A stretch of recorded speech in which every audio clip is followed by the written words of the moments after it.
예배드리는 우리 수상 가족들에게 성령의 운행하심이 충만하기를 주의 이름으로 축원합니다. 뒤늦게 그리스도인이 된 어느 형제의 이야기입니다. 그가 예수님을 만난 다음에 예수님께서 십자가 위에서 죽으시고 자기가 구원받았다고 하는 이 놀라운 사실 앞에서 감격했던 그는 직장 내에서 친하게 지냈던 상사 매니저를 찾아가서 자신이 만난 예수님에 대해서 전하게 됩니다. 그러자 매니저는 환하게 웃음을 지으면서 잘 됐다고. 사실 말이야, 나는 믿는 사람이라고.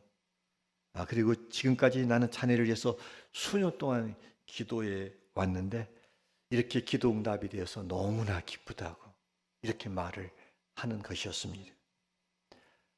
그러자 복음을 전했던 이 형제가 정색하며 말하는 겁니다. 아니, 매니저님도 믿는 사람이었다고요? 그리고 저를 위해서 기도해 왔단 말입니까? 그런데 왜 지금까지 저에게 한 번도 예수님을 믿는다고 말씀하지 않으셨나요? 사실 제가 지금까지 이 기독교에 대해서 관심 없었던 것은 다름이 아니라 매니저님 때문에 제가 신앙에 대해서 관심이 없었습니다. 이렇게 말하자 매니저가 깜짝 놀라면서 뭐라고? 어떻게 그렇게 말을 할 수 있어? 나는 그리스도인으로서 이 모범적인 삶을 살려고 얼마나 노력했는지 몰라. 내가 그리스도인이기 때문에 이 그리스도인답게 사는 것이 얼마나 멋지고 행복한지 이것을 보여주려고 많은 절제하면서 내가 살아왔는데 자네가 그렇게 말할 수 있단 말인가? 맞아요. 매니저님은 그렇게 모범적인 삶을 살아왔어요.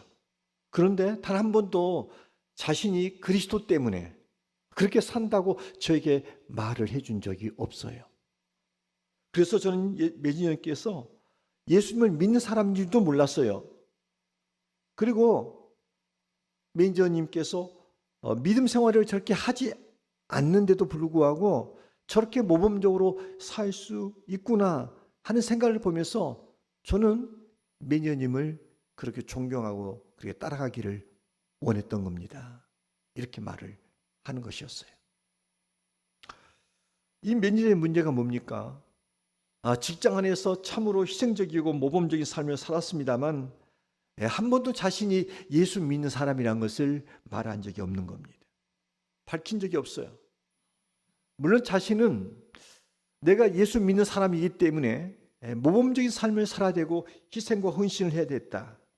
동료나 후배들에게 그렇게 잘 살아야 됐고 돼야 됐다라고 했는지는 몰라도 사람 앞에서 자신이 예수 믿는 사람이라는 것을 밝히지 않자 많은 사람들은 어떻게 오해하냐면 매니저는 저렇게 성품이 좋으니까 인성이 좋아서 저렇게 사는 줄 착각을 일으키도록 했다는 겁니다. 누구든지 자신이 그리스도를 믿는 신앙이라고 이렇게 밝히지 아니하면 그런 가운데서 선한 생활을 하고 모범적인 삶을 살고 선을 베풀거나 사랑을 베풀면 많은 사람들은 다 그 개인에게 공치사를 다 돌리도록 되어 있습니다. 여러분은 요즘 사람들을 만나면서 주로 대화하는 내용이 뭡니까? 맛집 또는 멋진 여행할 곳, 좋은 카페 이런 이야기를 하고 계십니까? 여러분들은 얼마만큼이나 예수 믿지 않는 사람들과 함께 지내면서 이 맛집보다 카페보다 더 좋은 교회를 이야기해 본 적은 얼마나 됩니까? 예수님을 믿고 난 다음에 이 변화된 자신의 삶을 진솔하고 참으로 진지하게 얘기해 본 적이 얼마나 됩니까? 마태복음 10장 32절 33절에서는 우리가 사람들 앞에서 예수님을 시인한 것에 대해서 이렇게 중요하게 말씀해 놓고 있죠. 우리가 함께 말씀을 읽겠습니다. 함께 읽을까요? 시작. 누구든지 사람 앞에서 나를 시인하면 나도 하늘에 계신 내 아버지 앞에서 그를 시인할 것이요 누구든지 사람 앞에서 나를 부인하면 나도 하늘에 계신 내 아버지 앞에서 그를 부인하리라. 주님만 있으면 사람들 앞에서 당신을 시인하면 하나님 앞에서도 그를 시인하겠다, 이렇게 말씀하고 있습니다. 여러분, 우리가 사람들 앞에서 예수 믿는다고 하는 건 이건 부끄러운 일이 아닙니다. 이건 감출 일이 아닙니다. 이 신분과 정체성은 너무 떳떳하고 당당하게 말할 수 있는 것입니다. 올해 우리가 OSA 전도 축제인 이 뜻밖의 환대라고 하는 이 전도를 준비하면서 우리가 지난주에 이어서 이 전도에 대한 메시지를 듣고 있습니다. 이 전도를 하려면 먼저 내가 예수 믿는 사람인 것을 밝히지 않으면 전도를 할 수가 없습니다. 먼저 내 자신의 신분성을 분명하게 밝히고 난 다음에 전도는 이렇게 진행되어야 됩니다. 그 첫째는 먼저 전도하고자 한다면 전도 대상자를 정해야 합니다. 내가 누군가에게 복음을 전하고 예수를 믿도록 권하려고 한다면 내 마음속에 내가 누구에게 전도를 할까라고 마음에 그 대상자를 품는 바가 있어야 됩니다. 오늘 우리가 함께 읽었던 본문 속에 이 안드레는 예수님을 만나서 함께 있으면서 예수님이 누구인가를 정확하게 알게 됩니다. 메시아, 기다렸던 구원자, 이 사실을 아는 순간 그 마음속에 얼마나 큰 기쁨이 넘쳐났겠습니까? 그런데 이 놀라운 사실을 혼자만 알고 끝나는 것이 아니라 누군가에게 전하고 싶은데 첫 번째 대상이 뭐냐면 자기 형 시몬 베드로를 생각하게 되었고 그에게 전하겠다고 그 대상을 먼저 생각합니다. 우리 역시 예수를 믿고 난 다음에 우리 안에서 정말 큰 기쁨이 있습니다. 천국에 대한 소망이 있고 하나님의 자녀가 됐다는 기쁨이 있을 때 여러분, 내가 이 기쁜 소식을 누구에게 가장 먼저 전할까? 이런 생각을 가져봤을 때 여러분 가장 떠오르는 사람이 누구였습니까? 이거 골육 친척 아닙니까? 다시 말하면 우리 가장 가까운 가족 안에서 부모님, 형제들, 그 친구, 그 동료, 정말 사랑하는 이 사람들에게 이 기쁜 소식을 전하고자 하는 그 마음이 이렇게 새록새록 생겨날 수밖에 없지 않냐는 겁니다. 여러분도 그걸 경험했겠습니다만 저 역시 예수를 믿고 난 다음에 너무 기쁜 거예요. 하늘의 소망이 너무나 큰 거예요. 이 봄날이 되어졌는데 이 새싹만 피는 것도 이전과 다른 각도로서 그 담쟁이와 그리고 이 넝쿨 장미의 새순을 보면서도 이게 너무나 기쁨이 충만한 거예요. 그 당시에 부흥회 때 보니까 그 부구사가 잘못 가르쳤어요. 이게 방언 가운데서는 대신방언, 대인방언, 대물방언이 있대요. 대신방언은 하나님하고 하는 거고 대인방언은 사람과 하는 거고 대물방언은 이 동물과도 할 수 있대요. 그거 저는 믿었지요. 그냥 공부를 안 하니까 새싹이 떠오르길래 얼마나 신기한지 그 새싹 앞에서 혼자 방언으로 뭐라 그래 이렇게 했잖아요. 누가 보면 미쳤다 했을 거예요. 지나가다가 개같이 있으면은 그 앞에 서 앉아가지고 방언한다고 막 종알종알했어요. 지금은 안 해요. 옛날에 그랬다 이거요. 공부하기 전에. 근데 문제는 내 안에서 이 기쁨이 너무 충만한데 오늘이라도 우리 주님이 오시면 나는 천국 갈 확신이 있는 거예요. 근데 가장 큰 문제는 집안 안에 골육 친척 가운데 부모님과 형제들이 예수를 믿고 있지 않다는 거예요. 이것이 마음이 얼마나 큰 슬픔인지. 그래서 기도할 때마다 이렇게 기도합니다. 하나님, 저 혼자는 절대로 천국 못 갑니다. 그렇게 기도를 제가 막 소리나게 했나 봐요. 그러니까 저희 어머니가 제일 먼저 교회를 나왔을 때 저를 가르쳤던 그 전도사님이 어머니를 붙들고 이렇게 말하더라고요. 안민희 학생이 교회만 오면 저 지하실에서 늘 통곡하면서 우는 그 기도 말이 뭔지 아십니까? 혼자는 총 못 갑니다. 혼자는 총 못 갑니다. 이렇게 기도하는 아들이었다고. 이렇게 어머니께서 교회 나오셔서 너무나 좋다고 이런 이야기를 하는 거예요. 여러분 그렇지 않습니까? 우리가 예수 믿고 난 다음에 누구를 먼저 전도할 것인가? 이 부분에 있어서 우리 안에 영적인 태에 품어야 될 태신자는 다름이 아니라 사랑하는 내 가족이자 친지자 그리고 친구이자 동료이자 이웃이어야 된다는 겁니다. 사실 많은 사람들이 예수 믿고 구원받은 다음에 당신이 누구 때문에 이렇게 구원받았느냐라고 조사해 보면 86%가 가까운 사람들이 나를 전도했기 때문이다 이런 이야기를 한다는 데이터가 있습니다. 그러니까 우리는 전도를 할 때에 누구를 전도할 것인가 이 대상을 먼저 품어야 됩니다. 여러분 마음속에 여러분이 한 2주 동안 여러분이 예비 확정자를 여러분 품고 한번 기도하라고 했는데 여러분 정말 마음속에 내가 누구를 전도해야 되지? 이렇게 예비 대상자를 품어본 적이 있습니까?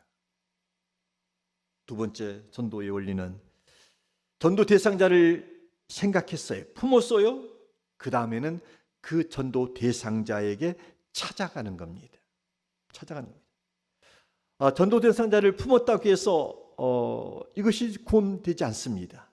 그를 찾아가는 겁니다. 찾아가서 복음을 전하는 일입니다. 예수님께서는 우리에게 이렇게 명령하셨죠. 너희는 가서 모든 민족을 제자를 삼아 아버지와 아들과 성령의 이름으로 세례를 주고 그리고 내가 너에게 분부한 모든 것을 가르쳐 지키게 하라. 주의 명령은 모든 민족으로 나아가라는 겁니다. 거기서 제자를 삼으라. 그런데 제자 삼기 위해서 뭘 해야 되냐? 세례를 베풀고 주의 말씀을 가르쳐 지키는 데까지 가라 이렇게 말합니다. 왜 우리가 마음에 품었던 그 전도 대상자를 찾아가야 되는 겁니까? 이 세 가지 이유 때문이죠. 그 첫째는 뭡니까? 그들 가운데 아직 예수 앞에 나오지 않는 그들 가운데는 하나님의 선택한 백성이 있어요. 그런데 이 사람이 아직 하나님 나라라고 하는 이 우리 안에 들어와 있지 않는 또 다른 양이기 때문입니다. 내 주변에 하나님이 선택한 백성들이 있다는 거예요. 그러면 그들을 누가 찾아야 되냐? 먼저 우리가 주님을 알고 구원의 감격을 가졌던 사람이 이것을 찾아 나서야 된다는 겁니다. 그뿐 아니라 우리 주변에 있는 영혼들은 하나님께서 내게 맡겨준 영혼이기 때문입니다. 다른 사람이 아니에요. 내가 이미 그 사람과 관계를 맺고 있고 오랫동안 사귐을 하고 있잖아요. 그 속에서 그 사람의 영혼을 구원하도록 기회로서 하나님이 우리에게 맡겨주신 영혼이라는 겁니다.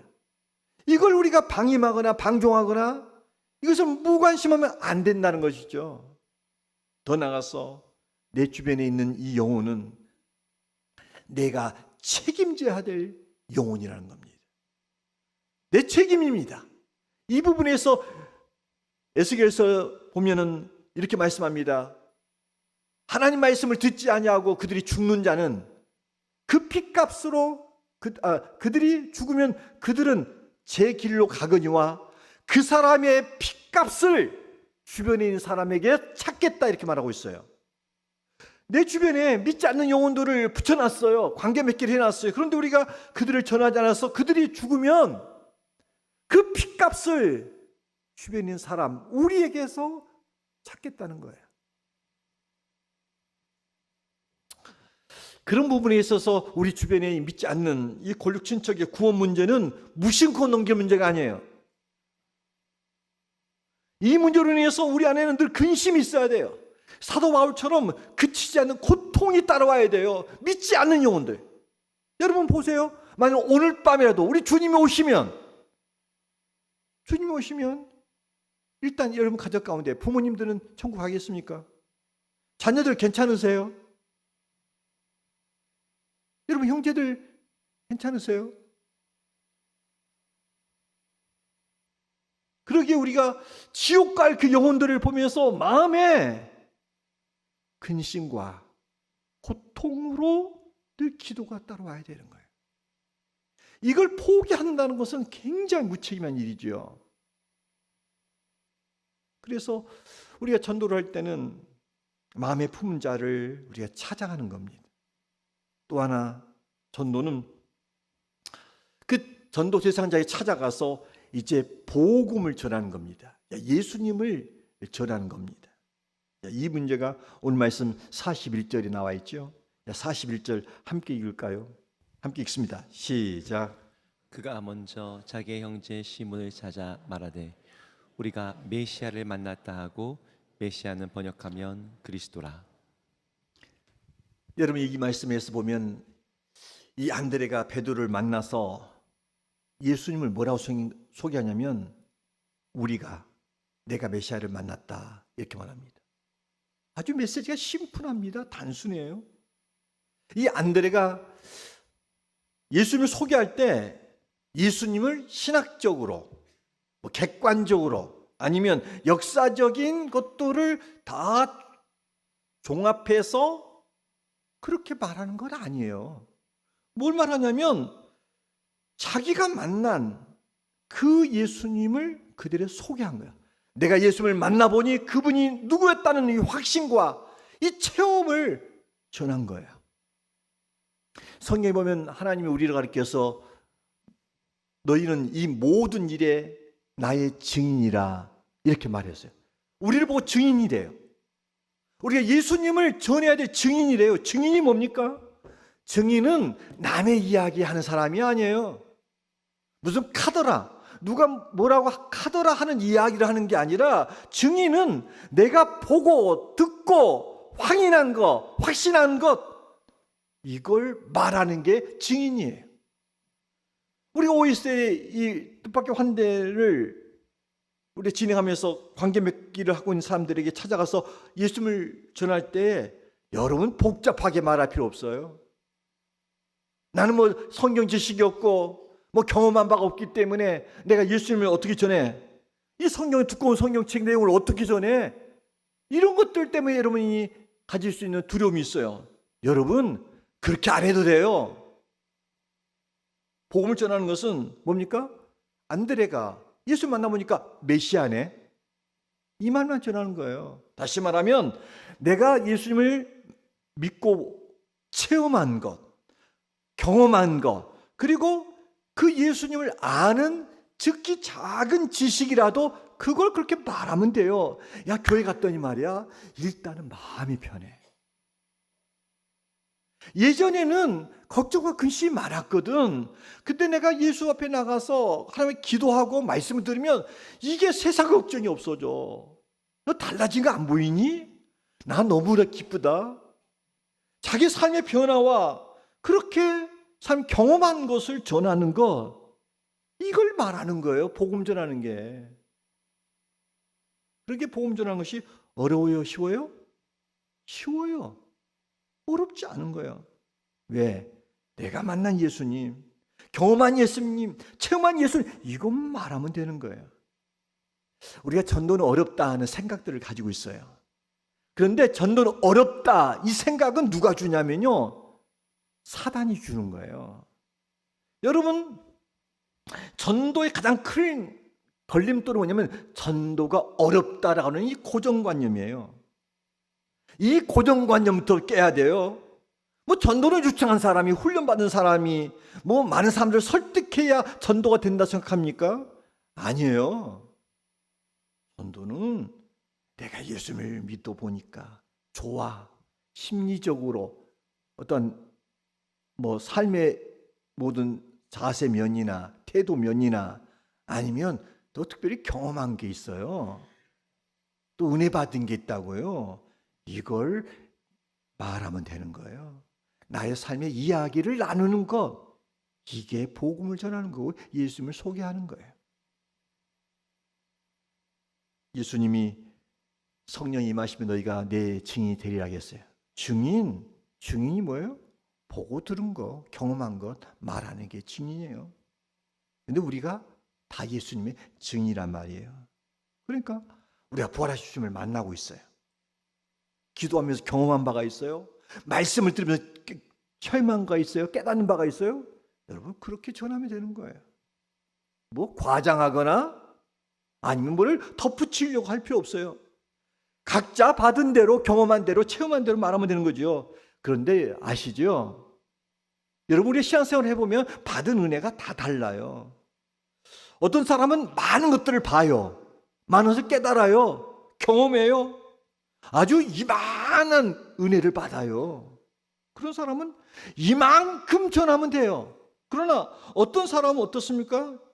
예수를 믿어보면서 어떤 상황 속에서 은혜를 요만큼밖에 못 받아요. 깨닫는 것이 요거밖에 없어요. 그래도 요만큼 가지고 전하면 되는 거예요. 우리 생각 이런 생각 있죠? 야, 요만큼 가지고 복음을 전하고 예수님 이야기하는데 어떻게 그 사람이 예수 믿겠는가? 믿고 있잖아요. 누가? 당신이. 당신이 요만큼 은혜 받고 요만큼 깨닫고 은혜 받고 있잖아요. 예수 믿고 있잖아요. 요만큼만 전해도 성령님께서 요만큼만 마치 보리떡 5개 물고기 2마리를 가지고도 역사가 일으키는 주의 역사가 우리의 어설프고 뭔가가 말이 앞뒤가 안 맞는 것 같은데 그래도 그걸 통해서라도 주께서 복음이 역사되도록 하신다는 거예요. 그러게 복음이 예수 믿으면 좋다는 이야기가 왜 능력이냐면 말씀이 능력이 있기 때문이에요. 로마서 1장 16절은 말씀의 능력을 이렇게 말하고 있죠. 함께 읽습니다. 시작.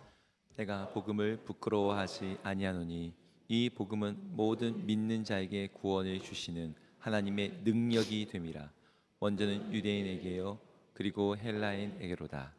복음의 능력이요 유대인에게 임하는 거예요. 가장 가까운 사람들에게. 그리고요 이방인 헬라에게 되면 다시 복음 앞에서는 모든 사람이 그 능력의 장중 안에 붙잡힌 바 된다 이 말이에요. 그러기에 여러분이 복음을 전할 때에 뭐 종교가 다르고 뭐 부자고 잘 배웠고 이거 다 생각할 필요 없어요. 그것은 우리 몫이 아니에요. 주님 몫이고 우리는 내가 만난 예수님 가서 전하면 되는 겁니다. 바라기는 여러분과 관계 맺고 있는 사랑하는 사람들, 그 사랑하는 사람들을 여러분이 정말 믿고 경험한 그 확신, 깨달음, 은혜, 삶의 변화의 증거, 이거 전함으로 주의 역사가 이루어지기를 주의 이름으로 축원합니다. 완전도는 어떤 원리가 필요하냐면 이 전도 대상자를 예수님께로 데리고 와야 돼요. 안드레가 베드로를 찾아가서 자기가 경험한 복음, 메시아 이것을 전한 것을 끝나지 않지요. 그를 예수님께로 이렇게 데리고 왔다는 거예요. 오늘 42절이 그것을 말씀해 놓고 있죠. 자, 42절 함께 읽습니다. 시작. 데리고 예수께로 오니 예수께서 보시고 이르시되 내가 요한의 아들 시몬이니 장차 게바라 하리라 하시니라. 게바는 번역하면 베드로라. 여러분 베드로가 결정적으로 구원을 받는 그 계기가 뭐예요? 안드레가 주님을 먼저 만났어요. 찾아왔어요. 그리고 자기가 경험한 것을 말해줬어요. 이거로 다 되는 게 아니에요. 베드로를 예수님께로 데려왔기 때문이에요. 여러분 우리가 이 전도할 때 내가 만난 예수님 체험한 거, 깨닫는 거, 내 삶의 변화 이런 체험과 간증만 전한 가지고는 이게 다 되는 게 아니에요. 전도 대상자를 예수님께로 데리고 나와야 돼요. 근데 예수님이 지금은 이제 부활 승천하셨잖아요. 그리스도 영으로 우리 가운데 계십니다만 지금은 그리스도의 몸된 교회로 데려오면 되는 거예요. 여기 들어오면 하나님의 말씀이 있는 거예요. 주의 영이 역사하는 거예요. 그러니까 교회를 데려오면 그 영혼이 교회를 통해서 성장과 성숙을 통해서 온전한 구원에 이르게 되는 거예요. 예수님께서 우리에게 주신 이 전도 명령은 단순히 복음만 전하라 이렇게 말로 끝나지 않아요. 좀 더 심화적인 이야기를 해요. 가서 제자를 삼으라는 거예요. 제자를 삼는다. 이 이야기는 그 영혼을 구원할 뿐 아니라 그들을 교회를 데리고 와서 세례를 받게 하고 주께서 분부한 말씀을 가르쳐 지키게 하여 그 주님의 온전한 제자로 세우는 것, 여기까지가 가서 제자를 삼는 일이에요. 이 우리의 본분의 이 사명을 우리가 받았던 것이죠. 만약 우리가 이렇게 복음을 전해서 예수님을 믿게 했어요. 그런데 그 사람을 교회로 이끌어내지 아니하면 그 사람은 옛생활로 그냥 돌아가 버립니다. 이 우리 교육에 있어서 환경이 얼마나 중요합니까? 영적으로 그 당시에 눈물 흘리면서 복음을 받아들였어요. 그런데 이 사람이 교회 안에서 신앙생활을 계속적으로 유지를 못하게 되면 그 사람이 쉽게로 이렇게 과거로 돌아간 것을 우리는 접하게 되어집니다. 그러기에 우리는 복음을 전하고 난 다음에 그 사람의 교회를 데리고 와서 이 교회 문화, 하나님 나라의 문화, 이 정서, 그 안에서 서로 나누는 교제, 교통, 이것을 함께 교류하면서 이 안에서 점점 성장하고 성숙하고 그리스도의 사람으로 세워져 가는 거예요. 그런데 우리가 막상 전도하다 보면 찾아가기도 합니다. 복음을 전하기도 합니다. 그래서 그 사람이 교회를 예수를 믿겠다고 말을 해요. 그런데 그 사람을 정작 이렇게 믿겠다는 사람을 교회로 인도하는 것은 굉장히 쉽지 않는 일이에요. 교회를 초청하는 것이 쉽지 않은 것은 뭐냐면 우리가 찾아가서 복음을 전한 그 영혼이 돌이켜서 교회를 나오려 하면 여기에 역사가 임합니다. 어떤 역사냐면 사단이 아주 극렬하게 저항을 합니다. 여러분, 예수 믿지 않는 사람은 이런 말 들으면 기분 나쁘겠지만 세상은 딱 두 쪽으로 나눠집니다. 하나님의 백성이냐 아니면 어둠의 자식이냐. 가서 그렇게 말하면 안 됩니다. 우리끼리 하는 건데. 어둠의 자식, 사단의 종들이에요. 그런데 이 종들을 어떻게 합니까? 우리가 지금 그를 전도해 내려고 그래요. 거기서 우리가 자유를 시키려고 하는 겁니다. 그러면 이 사단이 교회를 나가지 못하도록 그 각 사람에게 장애를 쳐놓잖아요. 종교의 장애, 아니 여러 가지 핑계거리의 장애. 여러분 또 주일날 이렇게 교회를 나가지 못하도록 얼마나 환경을 만듭니까? 한 달 전인가 우리가 밖에 나가서 이 거리 전도를 했잖아요. 그 가운데서 어떤 나이 드신 분이 너무나 막 감격하는 거예요. 참으로 우리 찬양하면서 전도지를 뿌리면서 이렇게 처음 신앙이 이렇게 막 뜨거워졌던 거야. 그러면서 막 기도를 복음을 제시해주고 기도 중에 막 눈물을 철철 흘려서 주일날 꼭 교회를 나와서 이렇게 했어요. 확인하려고 토요일에 전화를 했더니 그분이 교회를 못 나가겠다는 거예요. 왜 그렇습니까? 했더니 주일날 자녀들이 왔다는 거예요. 자녀들이. 그래서 자녀들이 자기 보러 왔는데 어떻게 교회를 갈 수 있겠냐. 그래서 그러세요? 저는 목사는 순진해가지고 그 말만 믿어요. 그래서 그러시냐고. 다음 주 토요일에 또 전화를 했어요. 또 못 나온다는 거예요. 왜 그랬더니 또 자식들이 왔다는 거예요. 내가 속으로는 그러면 자식들을요 12시에 오라 그러세요. 나 교회당 갔다가 오면 그때 보면 이렇게 말할 수 있잖아요. 그런데 그렇게 어떻게 말하냐는 거죠. 그러더니 그냥 땡 쳐버렸어요. 여러분, 그것이 우연일까요? 사단이 방해를 놓는 거죠. 전도 대상자들을 이렇게 교회를 나오지 못하도록 사단이 그렇게 망을 구성하는 거예요. 그런데 교회를 인도하는 데 있어서 단순히 이렇게 태신자인 전도를 받는 사람만 사단의 역사가 있는 게 아니에요.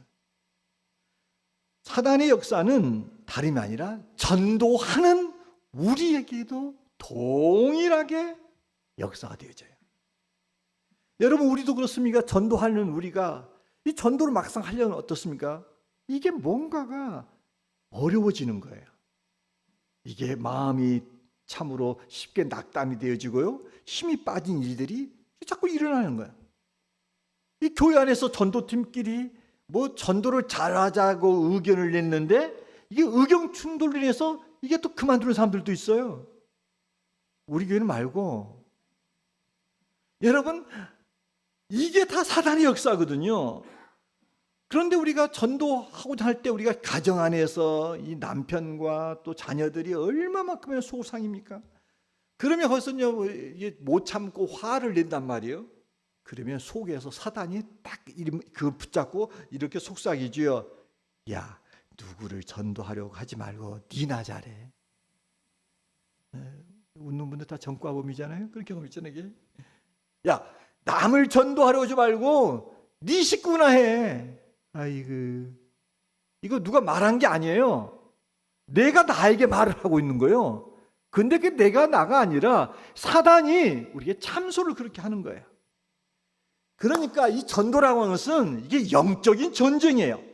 우리 교회가 OST 이 축제, 전도 축제를 하게 되면 어떤 상황입니까? 우리가 마귀 진영에다가 우리가 미사일을 지금 쏜 거예요. 지금 선제 공격을 하는 거예요. 우리가 전쟁을 선포한 겁니다. 다시 말하면 이 마귀의 종류 타고 있는 영혼들을 우리가 구출해내겠다. 주사는 교회가 전도 특공대가 되어져서 우리가 이제는 치고 들어가겠다. 이거 포고를 한 거예요. 선전포고를. 그러니 어떻게 했습니까? 이게 난리 나는 거죠. 여러분, 전쟁에서 피 흘리지 않고 싸울 수 있습니까?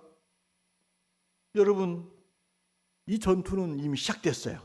그러므로 이 전쟁이 시작나면 이거 뒤로 물러가면 안 됩니다. 뒤로 물러나면 지는 거예요. 전쟁에서는 강하고 담대하고 전략적으로 지혜롭게 해가야 되는 거예요.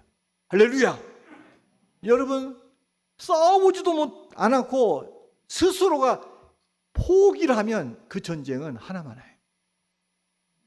해보지도 않고 안 된다라고 마음속에 가지고 있으면 이거 지는 거예요. 이 설교 준비를 하다가 보니까는 옛날 생각이 나요.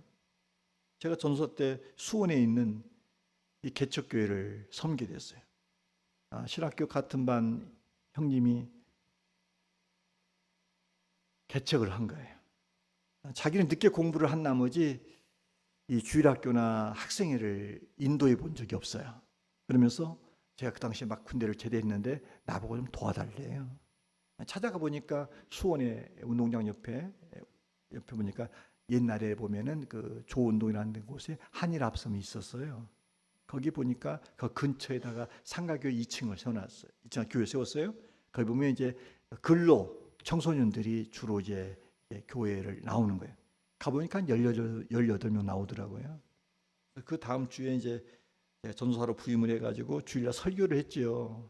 여러분, 우리가 연말에 한 100명 정도 전도해 봅시다. 그랬더니 가만히 있으면 좋은데 꼭 김 빼는 사람이 있어요. 학생이 한 뒤에서 전도사님, 우리 주변에 오래된 교회도 지금 50명에서 60명 출석합니다. 그런데 무슨 8개월 만에 무슨 100명을 만든다고 뻥치세요? 이렇게 이야기하는 거예요. 뻥쳤단 말은 내가 한 말이고 아주 빌립처럼 계산적으로 말을 하는 거예요. 그래서 제가 그랬어요. 학생, 한번 해보고 12월 달에 결산 보자고 이렇게 얘기했어요. 그리고는 이제 학생들을 데리고 가는 거죠. 이 근로청소년 때문에 주야강 근무를 교대를 해요.